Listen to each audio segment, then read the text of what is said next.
Hi, welcome to Thinking Green. I'm Rana, and I'm joined today by Josh Steele Kelly, who has been on the show, but kind of in this historic been a little while. past. Yeah.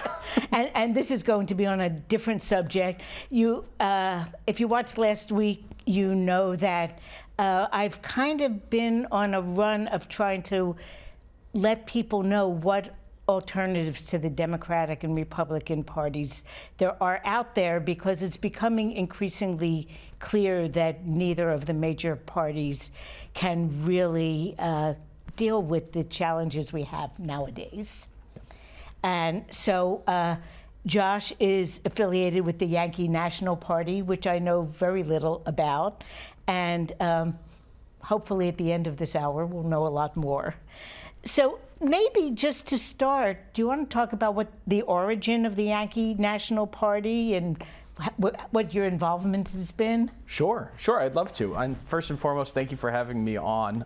It's been a long time, but it doesn't feel like that long ago, but so much has happened since I was a Green myself, and I had the opportunity. I think a high school senior, maybe. Oh, no, in college. First time that I ran for office, I was in college, and I was 20 years old and running on the Green line in Waterford, uncontested and won. It was certainly an educational time, and my heart and soul really lies still with Green values. But a lot has changed in the world since then. A lot has changed certainly in my life, and the threats that are facing my job, my person, and certainly our region. And that's really led me to change over time. So just, I guess, a little bit about my trajectory for those of you who may not have watched all of those episodes all those years ago, where I may have come and joined you. So I'm from Waterford. I'm a local guy. I graduated from Waterford High School in 2013. I did run for office twice with the Green Party when I was first in college, and then after I graduated, won both times. And we had a little Green minority on the representative town meeting in Waterford, which was pretty cool. You had a town committee for a few years. Yes, town committee for a few years. We made some strides, and some of our membership at that point in time hoped to use our leverage that we had built in town to try and move the Democratic Party in town to the left. And there's a lot of conversation around third parties and their influence on major parties, or their lack of influence on major parties. It's a challenge. To be discussed here today, yeah. Absolutely. And so over the course of that process, I did end up running for office with the Democratic Party once. I effectively withdrew my candidacy, but I was still on the ballot. I had already accepted a job. I became the town administrator in Bolton, as you know. But since then, my life has revolved around local politics and local government. Now I'm the CEO of a local community action agency. But aside from that, having nothing to do with my work, I want to make sure it's known for many federal reasons.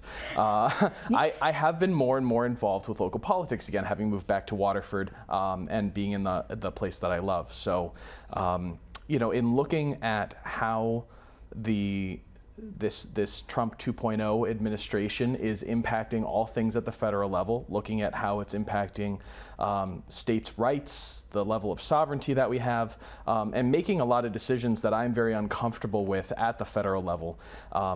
This is a conversation that I've been having not just about Donald Trump, but really about a series of presidents going back for decades. where executive power keeps increasing, federal power keeps increasing, and there don't seem to be any realistic checks and balances on it. So the Yankee National Party, to get to your real question, came to fruition, through a series of conversations that I had with a few friends about this trend that we were seeing, about our general discomfort with federal overreach, and very, very much, I think, a values-driven organization like the Green Party, and I think that you'll find that there are a lot of similarities between the two. One of the key differences that the Yankee National Party has is that it is a regional political party. It is focused on a very set number of states. We're not trying to win the Electoral College and across 50 states. We are not trying to gain membership in South Carolina or Illinois or anywhere else around the country. We are focused on the northeastern states. That's New England, the 6 New England states, Pennsylvania, New York, and New Jersey.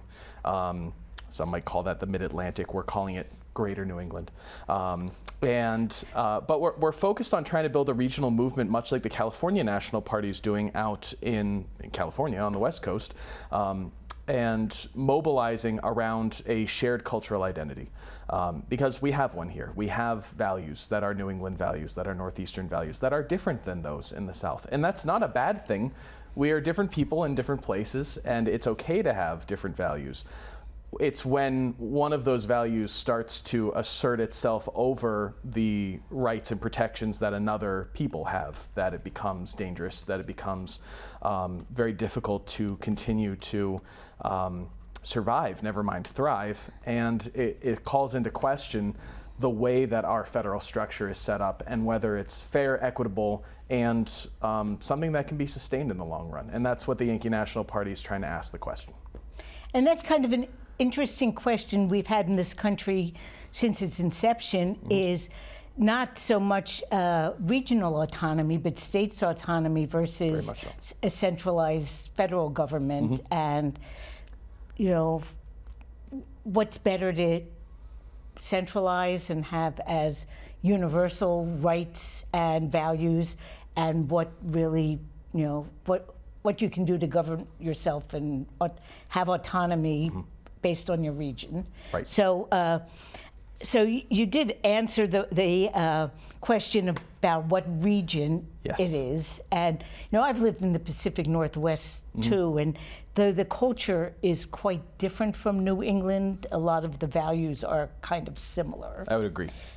But the culture being different maybe wouldn't exactly make for a merging of the two. Yeah, no, I agree with you there. So you talked about the values of the Yankee National Party, and I'm familiar with that kind of concept. So what are the values? So we, the Green Party having 10 key values, the Yankee National Party has 4 core values. Those being, we have 4 pillars now. That's too. true. That's true. And I think you'll see some similarities. Independence, democracy, empathy, and sustainability are those 4 core values, our pillars, as it were. So all of our policies, all of our platform points have to tie back to one of those 4 core values, or it doesn't make it in the platform. So we all, those of us who have been part of the inception of this party, feel very strongly about it. And so I probably should have elaborated a little bit. We had an inception of this party, the concept.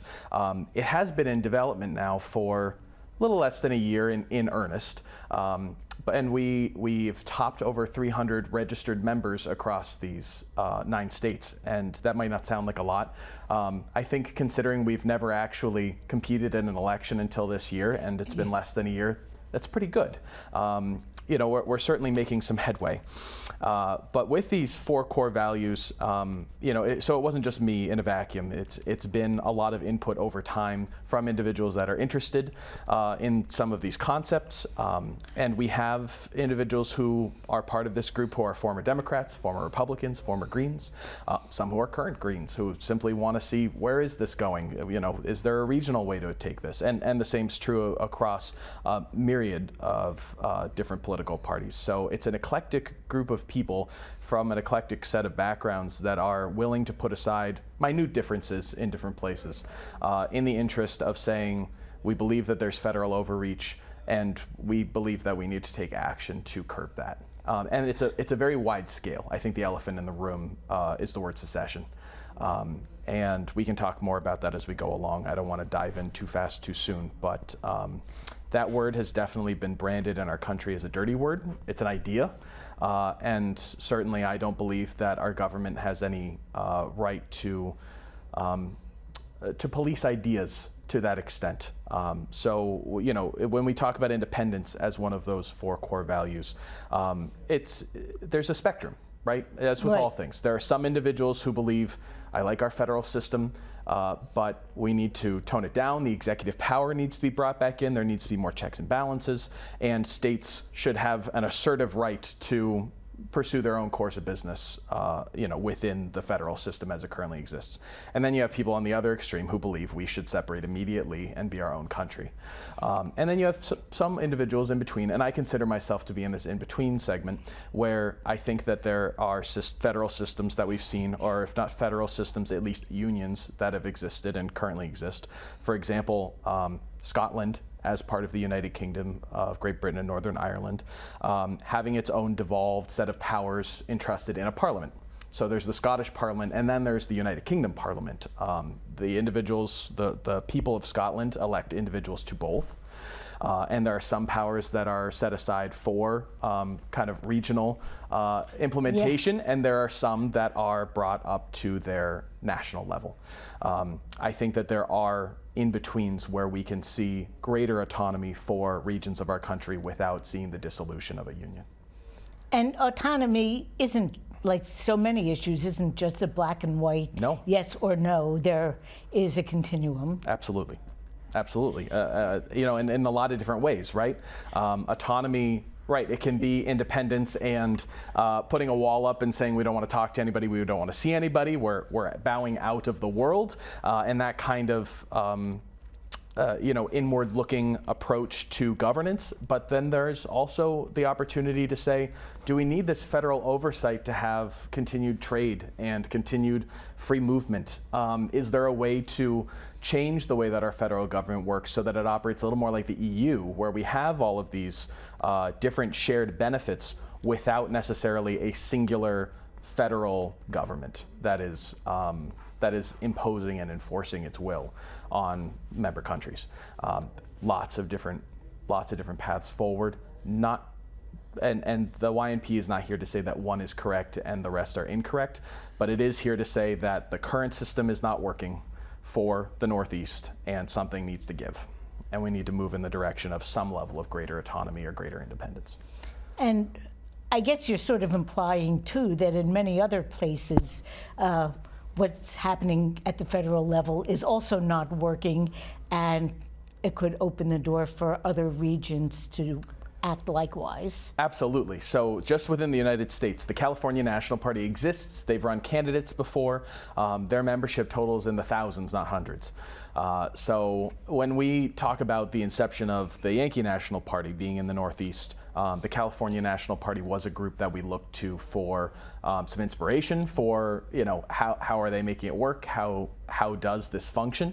The Green Party was inspiration, especially behind the values, as you'll hear me keep saying. Yeah. And the values-driven messaging, I think, is very effective with voters today. They want to know up front, what do you believe in? Why do you believe these things? I think there's a disconnect within, for example, the Republican and Democratic parties, where they're not values-driven organizations. Their platforms have developed over so much time and so much space that it's very convoluted to find a singular ideology that drives their decisions and their policy preferences. I think that having a values-driven platform really speaks to a lot of voters. And we also looked to some political parties, even internationally, like the Scottish National Party, which gave us a roadmap and will continue to give us a roadmap for decades to come as to how they went from a foundling political party just like us about 100 years ago to having an actual referendum on independence in 2014 and a second referendum that they're calling for now that they once again have a majority in their Scottish government.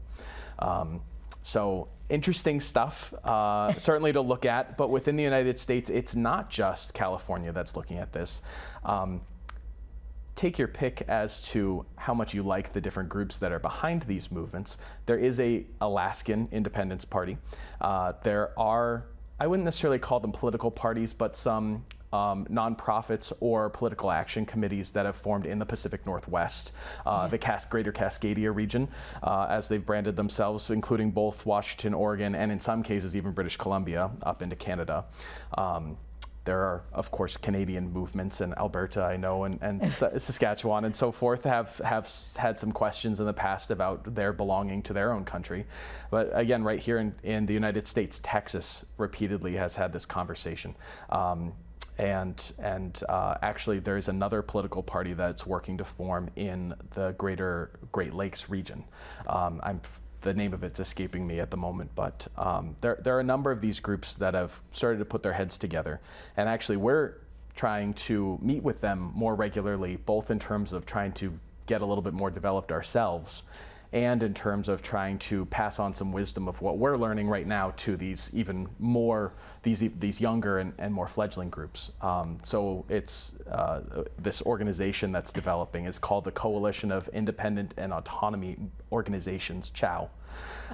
And right now it's just United States movements that are getting together once a month or two to share information and resources, but I think that has the opportunity to grow into something greater as well.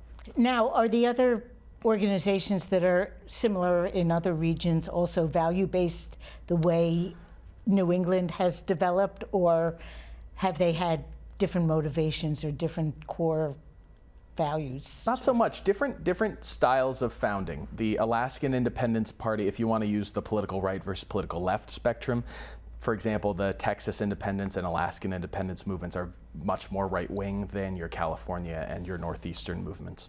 They're not looking to rejoin Mexico. No, that's not the idea. It just so happens they're not interested in that. No, it's the Texas independence movement that I'm familiar with is not part of this coalition that we're trying to build at the moment. But it's really more based on an idea of kind of Christian nationalism, which I don't necessarily agree with. I don't agree with, but I do believe that the people of Texas should have the right to choose their own path forward. And if they should choose to become independent, that will be their question that they'll need to grapple with, is what direction do they want to move their country in?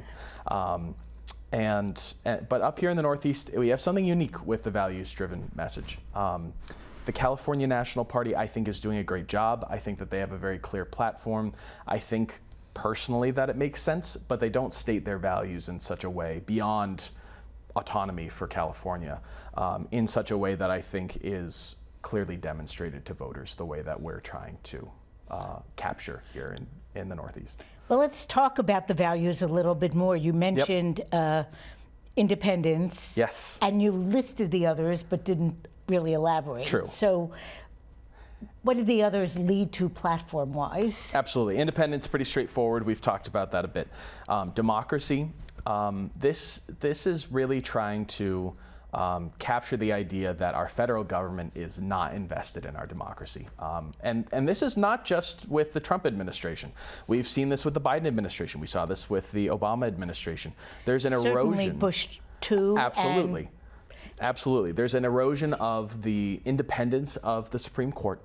There's an erosion of the authority of our Congress and our elected legislators. We're seeing it right now with the question of gerrymandering. I mean, you certainly can't say in a wide variety of states right now that there are free and fair elections when certain congressional districts have been so utterly gerrymandered to a point that it's not possible for one party or the other to win.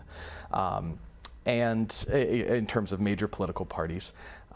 So what democracy calls for is a reinvigoration and an investment in our democratic principles. It's calling for the independence of our judiciary. It's calling for some actions that I know you and I both hold very dear, including ballot reform, including ranked choice voting, and a wide variety of other proportional representation. All of these are concepts that could be implemented in order to make sure that the individuals living within the United States, living within their congressional districts, don't just have someone that they can reach out to who is from a nearby town, but also that they have individuals that they can reach out to who are from the same political party or share a similar ideology to them, so that there are multiple ways that we're capturing that we're capturing ideas and sharing ideas and thoughts within our government, that multiple ways that those ideas and thoughts are being heard, and paths for implementation for new ideas. Having a, red versus blue, A versus B, a dipolar system is obviously not working. We've seen stagnation, stalemate, and utter gridlock in Congress at best for decades at this point in time. And even when one side does seem to have a supermajority, we're seeing movement, I suppose, right now from the Trump administration. It seems to be in a very authoritarian direction, which is one of the reasons why we are activating as quickly as we are as a political party. But throughout a number of presidencies here in the past, we're really seeing movement away from the sharing of ideas and conversations around ways that we could improve our country, and it's becoming about us versus them, my way or the highway, and really a failure to progress as a society. And that's the last thing we want to see. And sadly, we're actually seeing that locally as well. The Very true. Participation in in forums and debates in anticipation of municipal elections has eroded in the last 5 or 10 years. They kind of, came to sort of a halt during the early COVID years, Yep. and it has not bounced back. There was, in our New London municipal elections in 2023, there was not a single debate or forum for council and Board of Ed, or mayor for that matter, that all three parties participated in. Right. No, and I've seen similar trends in towns where I've worked. I've seen similar trends in my town right next door in Waterford. There's really a lack of discourse and even education. Even the two political parties trying to better educate their bases around the issues. It's really been more about, you have to vote for us because you really don't want them, do you? And that's such a dangerous place to be for a variety of reasons. And reason number 479 why we think that a third party, whether it be the Yankee National Party ultimately or another, really needs to better enter the fray. Well, you mentioned ballot reform, and that's really Absolutely. an issue that I have taken to heart, because Connecticut's ballot, I think, is one of the worst in the country. I couldn't agree more. New York's is pretty bad as well, but other states have much better ballots, and some have very good ones, because a ballot should be neutral. Mm-hmm. Where people's names are on the ballot should not, to a great extent, influence their chances of getting elected. And in Connecticut, that is not the case. Ballots are not neutral. Mm-hmm. I keep bringing up we had a Board of Ed election about, maybe 2017, in which there was a space in the Democratic line because the candidate had to withdraw. She was impacted by the Hatch Act, actually, and didn't find that out until it was too late to replace her. So the voters went along line 1, 2, 3, down to the Republican, and then back up. Yep. And you could see that people just voted along that row, and where there was a little blip, they went down one. Mm-hmm. That shouldn't happen. No, it should not. It turned out this person who was elected was a pretty good Board of Education member. She ran for re-election. She was not re-elected, though. Right. And a glitch in the system, true. Yeah. She was elected in the first place. She just, couldn't do it.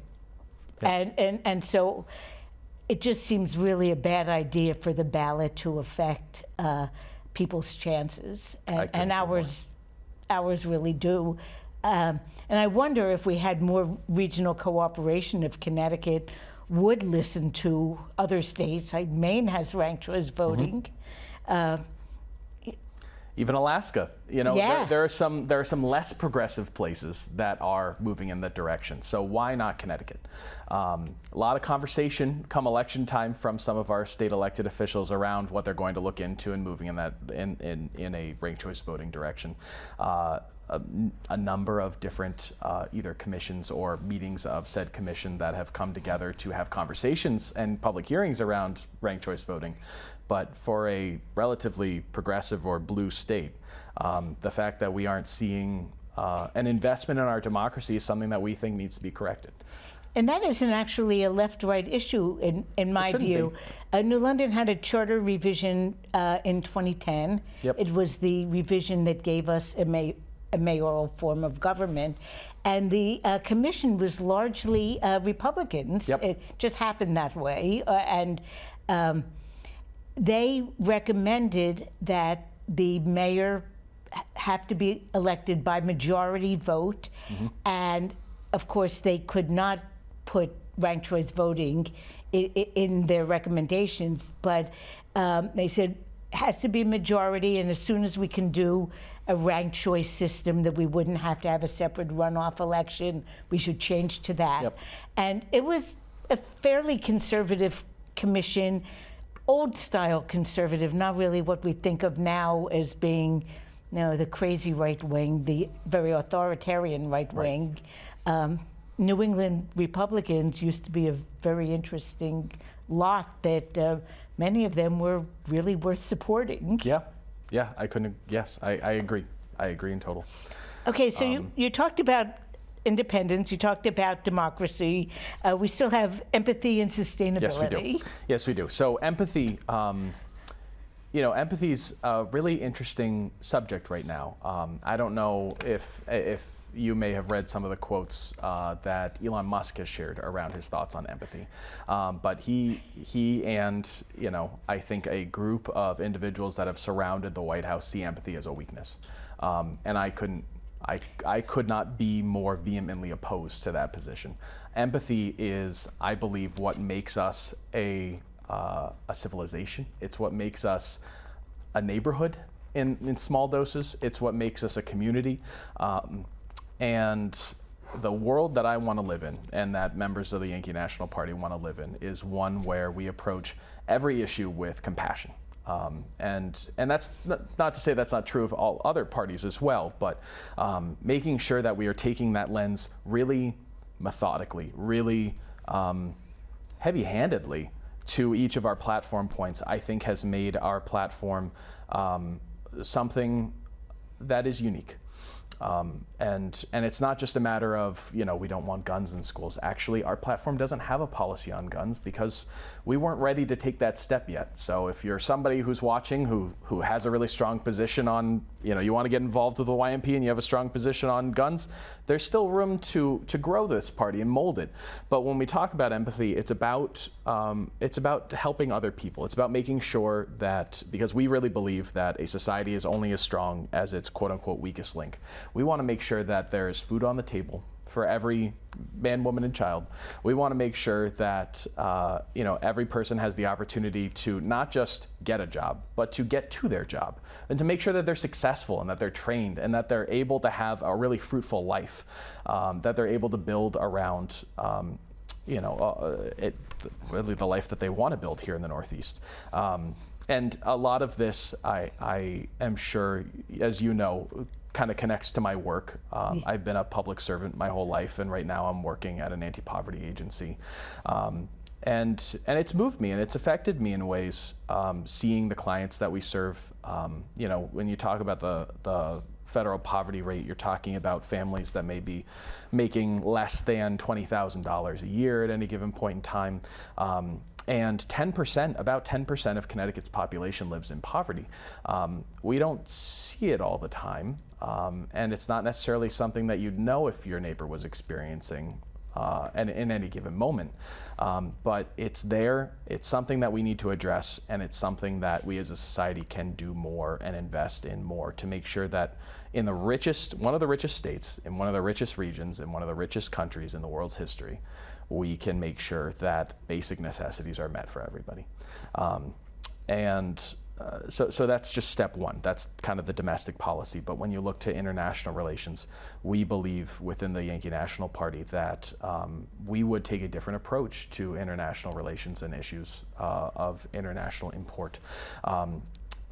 Certainly the situation in Gaza, whether you call it a genocide, whether you call it a conflict, we believe that humanitarian aid is the #1 priority for the citizens that are living in Gaza, and the fact that humanitarian aid was stopped at any point in time for any reason was unacceptable from our perspective.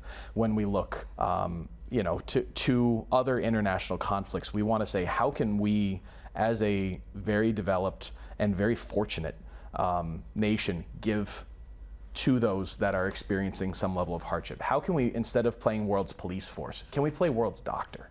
We talk a lot about global policing in the United States, but is there something that we can do to try and heal some of these conflicts and try and bring a little bit of health and harmony to the locations that we have left our lasting impact one way or the other, whether you believe that U.S. imperialism is the ultimate end goal or something to really regret, and that you may even now regret. Is there something that we can do with that legacy to try and make the world a better place? And I think the answer is yes.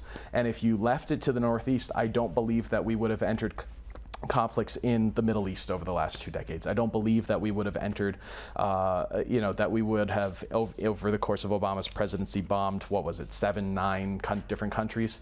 I believe that there is a way for us to interact in the global community in a way that's positive, productive, and healing, as opposed to destructive and devastating in many cases.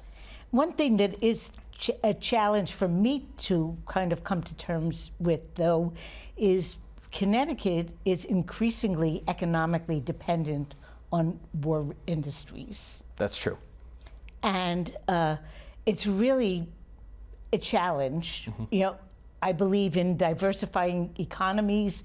I think, our personal finances are always, supposed to be diversified, right? Yep. It's, someone who's risk averse is Yep. not going to just depend on one source of income. Yep. And so the fact that, and none of these sources of income actually last forever.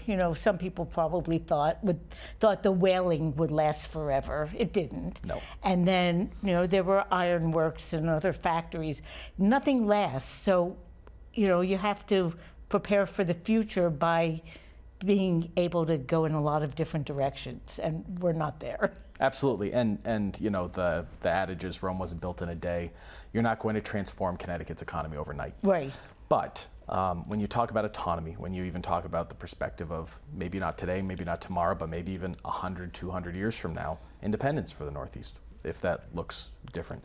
There will be defense needs. There will always be defensive needs. The defensive needs are never so high that we are outspending not just the U.S. Navy is outspending the U.S. Air Force on aircraft. Some of these stats that you see from our own country outpacing itself in different areas, and then outpacing the next, 5+ different global militaries put together is it's disheartening to me that we're willing to put that much time, energy, and money into an economy that is built on death, war, and destruction, and we're not willing to put the same investment into food, into medicine, into you name it. There are so many different areas, even the arts, creativity.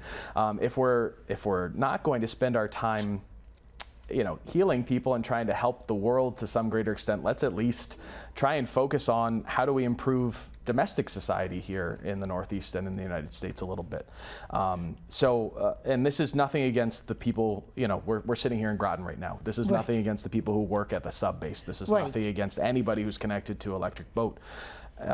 You need to make Absolutely. a living, and you're using really high-tech quality skills to come up with a product that is top of its class. I respect the heck out of that.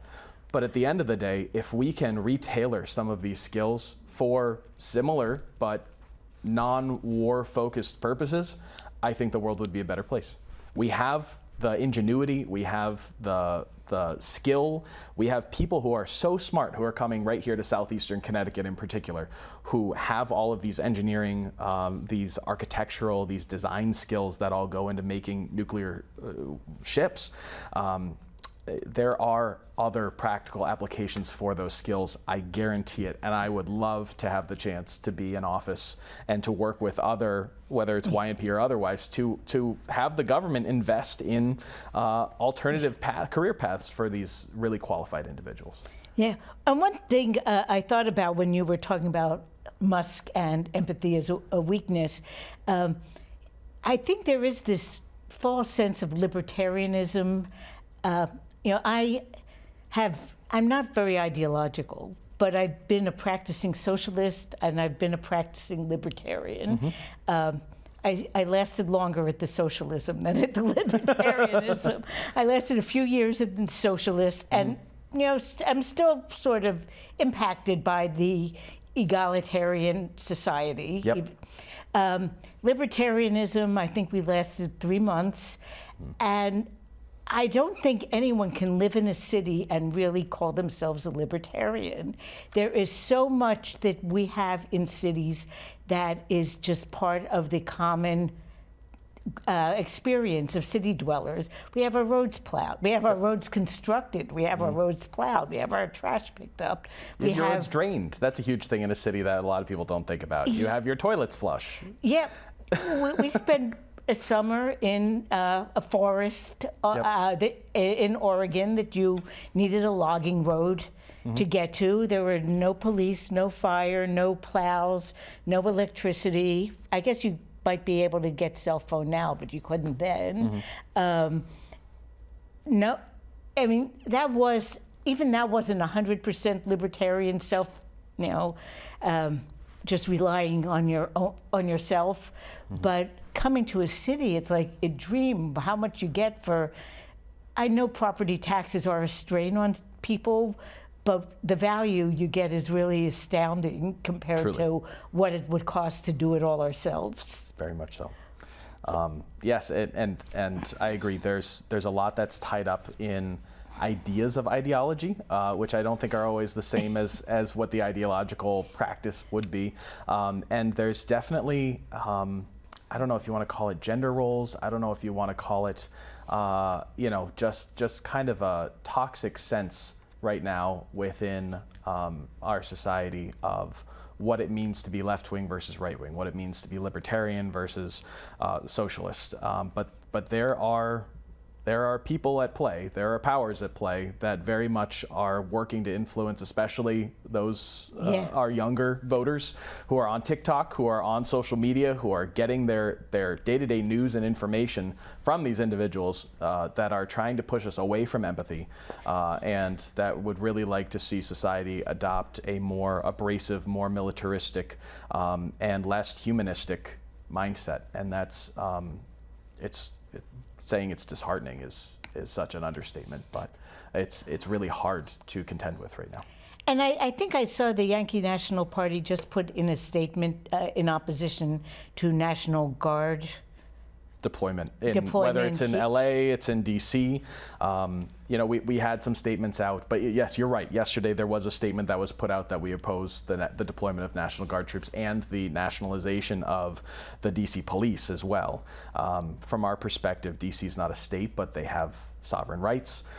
They have every right that should be afforded to a U.S. citizen, and the fact that their police force has been nationalized is a horrific, tyrannical overstep from my perspective. The deployment of the National Guard, it's happened in LA. I think that here in the Northeast, we felt for that, but LA's kind of a foreign concept here, right? It's such a large city. It's so far away. Could that ever really happen here? National Guard troops deployed in LA is kind of like a needle in a haystack, right?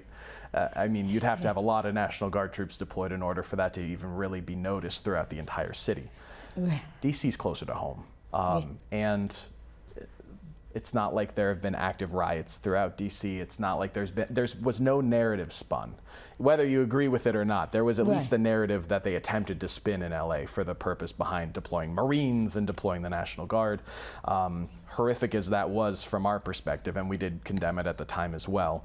DC's closer to home. It's really the doorstep to the Northeast, and it's very disconcerting, both for the people that live there and, of course, for our region. So we oppose it. Actually, I was on a call just last night with other party members talking about what is that next step going to look like.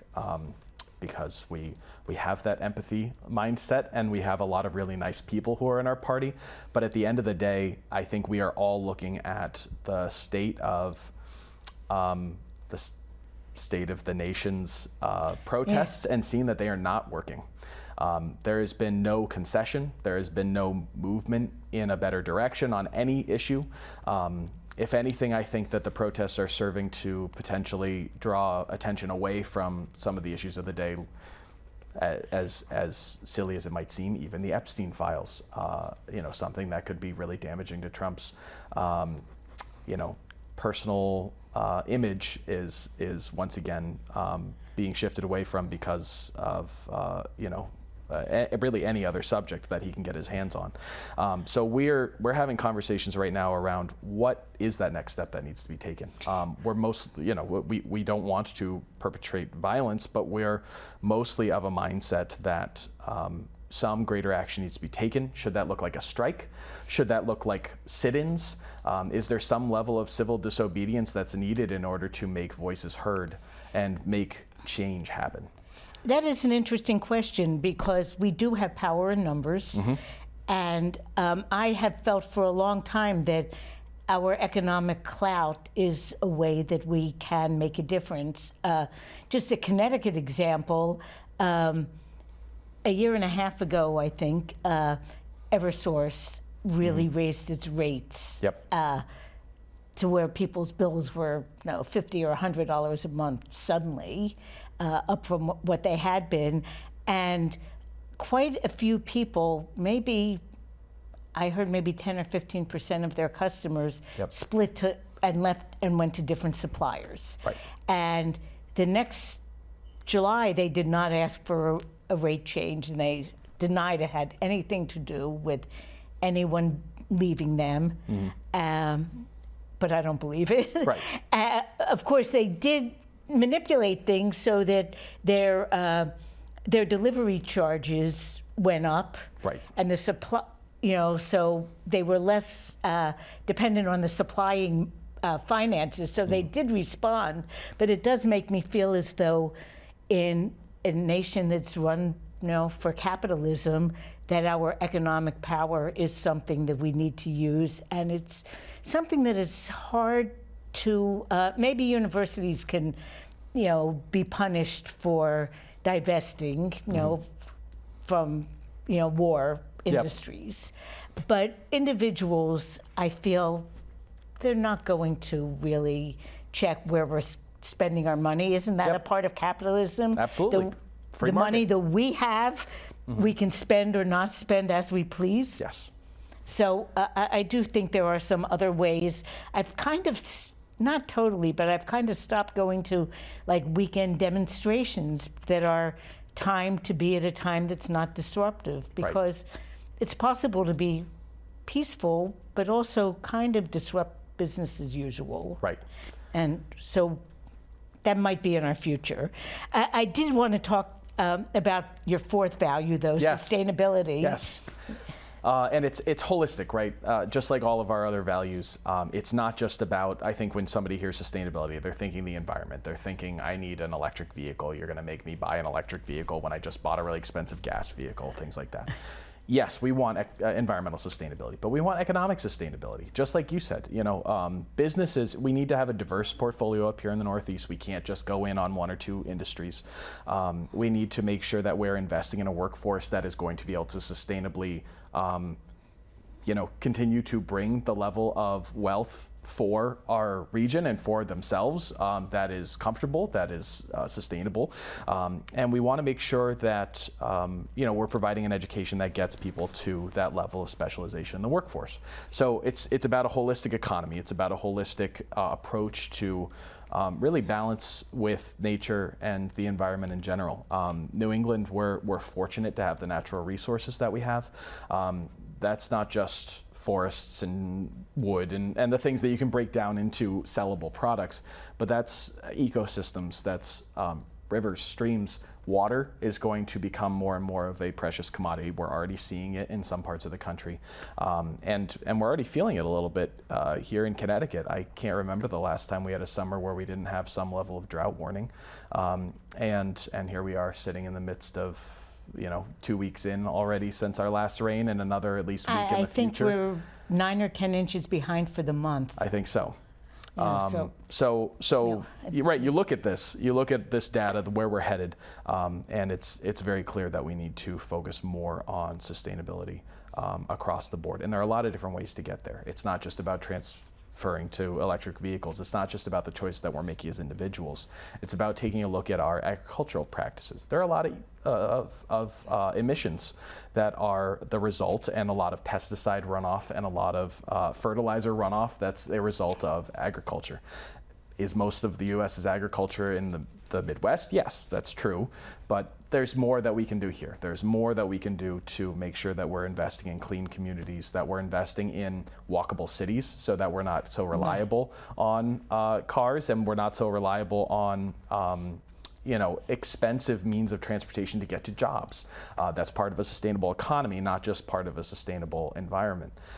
So much of this is tied together. And what we're proposing, right, we've talked a little bit about ideologies and such. It's not libertarianism, it's not socialism. I think the closest, if you really want to assign a label to it, maybe the closest thing you could find is social democracy or democratic socialism. But it doesn't fall so cleanly into one of those categories. But it's about taking the society that we have and trying to take very specific action. We're very action oriented. We don't want to sit in Congress and be a part of gridlock. We don't want to wait several more decades before we're taking next steps on some of these issues. We want to take action to make sure that tomorrow is better than it was today.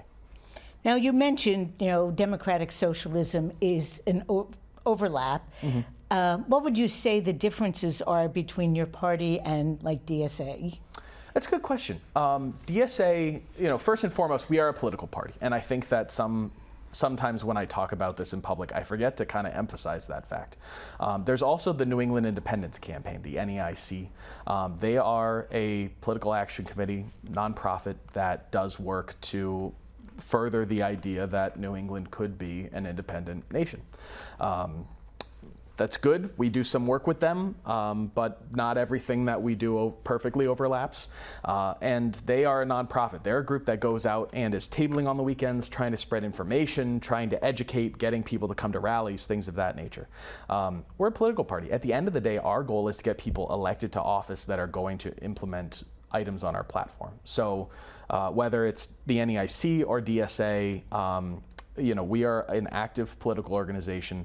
We just started up November, December 2024. So this is our first election cycle. We have 3 endorsed candidates, and I'm very fortunate and happy to be one of them. And I was not part of that actual vote. So there were real other people. But you did have to get a party designation. I did have to get a party designation. I did have to petition to be on the ballot. And then I did have to have a majority of the people who are involved with which is now 93 members as of yesterday, the Connecticut Yankee National Party to vote to endorse me. So there's a process. It's something that people can be a part of, and it's really heartening to see that we're already seeing that level of momentum. But that's the real clear difference. We are running people for office. We're trying to make change through electoral means. Not to say that you won't also see us at some protests, maybe some sit-ins or a strike gathering down the road, but we're really trying to make inroads within the government. Now, you've had a couple of personal challenges interacting with the local Democrats. Yes. We only have about 5 minutes. Maybe you can spend 2 minutes on that. Sure. So very briefly, I mentioned at the beginning, I've been a Green I've been a Democrat. And I was still, in this state, we have cross endorsement, we have fusion voting, as we talked about on the ballot. Right. It looks interesting. And not necessarily in a good way, but I was very much working with my local Democratic office, actually held the position of vice chair of that Democratic Town Committee, and was working to try and move it to the left a little bit, trying to make sure that they were focused on action, all of the things that I've talked about, being more values oriented, having a platform for their local elections, I don't know what each individual person's choice was on that matter, but overall there was a decision made within the Waterford Democratic Town Committee that my association, while I was continuing on as a Democrat, my association with the Yankee National Party was unpalatable, and they decided to not endorse me to run for Board of Finance, which less than a year ago, I was appointed by that group, or nominated by that group, to fill a vacancy on the Board of Finance. And you are very qualified for it. I am very qualified. I have my master's in public administration. I have my graduate certificate in public financial management both from the University of Connecticut. I've been a town manager and CEO of the town of Winchester and here in Connecticut. I've been the town administrator in Bolton. I have served in Waterford public elected office twice, and then also on the Conservation Commission and Inland Wetlands Commission. Hard to find. There are a couple that not necessarily all on the Democratic line, that I will also be voting for in this election, that I'm very heartened to see are running, who I think are very qualified. But I believe that I'm uniquely qualified to sit on this board. I have had members of both parties tell me how lucky they feel to have me as part of this board, and how glad they are to hear some of my thoughts and input on the issues of the day on the Board of Finance. So to have a majority of the Waterford DTC choose to not endorse me because of my association, because it was cited at that meeting because the word socialist has come out of my mouth, and it's a way that I describe myself. In some circles, Democratic Socialists to be specific, that was cited as a reason for their choice to not endorse me. It hurts. It is definitely a personal loss. There were people there that I considered to be friends that I thought would probably be backing me up no matter what, and that wasn't the case. But it's also just from the perspective of a struggle for the soul of the Democratic Party.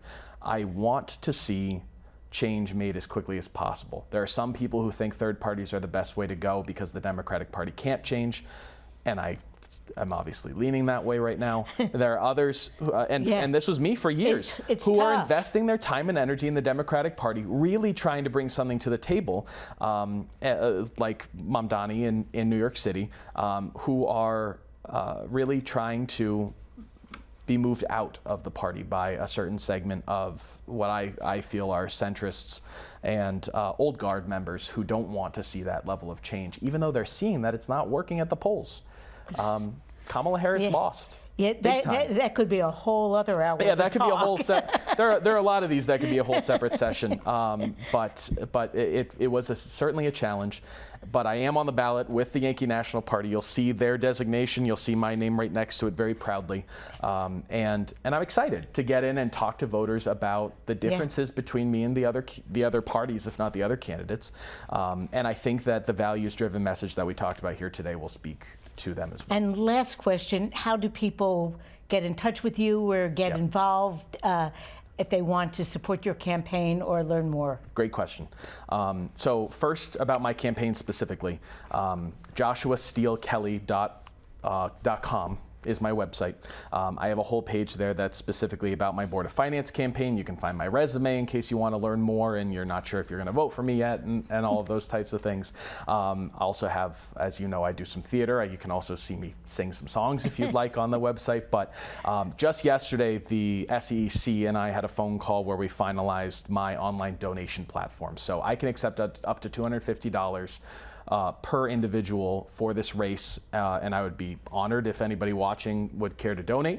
I think I have a lot to offer the Board of Finance, even if you don't agree with necessarily my national politics, and I'm looking forward to that race. On the Yankee National Party side of things, for anybody who's interested, it's yankeenp.org, and we have our full 30-page platform. that's up on that website, both as a PDF document and kind of in a long form on the website.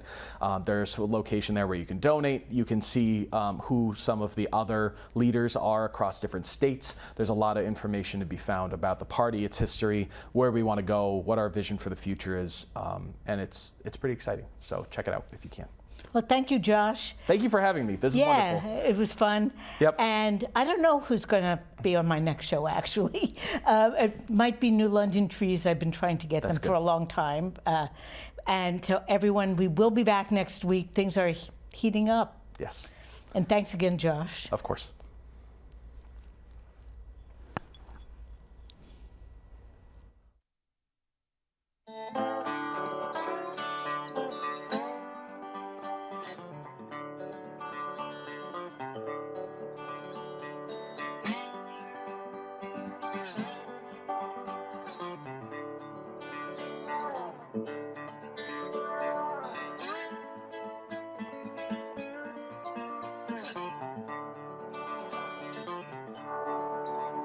When the rain don't fall and when you know you're